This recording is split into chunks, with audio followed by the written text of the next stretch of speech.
Hey guys, today I'm going to show you how to get emails into Notion. Let's get started. First, go to notion.com and log in your account. This action will lead you to your dashboard where on the left panel, click on this paper plane icon at the lower left corner of your screen. This will open a new tab where you will click on Connect to Google right here. Next, in this pop-up, just click on Continue right here. After that, Google has some prompts for you, so start by choosing an account to continue to Notion Mail. In this next prompt, just click on Continue right here. For this next prompt, you need to click on this Select All checkbox.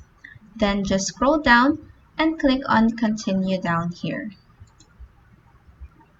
Next, if you want, you can split your mail into filtered views and keep your inbox pristine, but you can just click on Continue down here.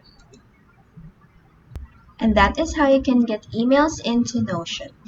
If this video helped you, please like and subscribe for more helpful tutorials.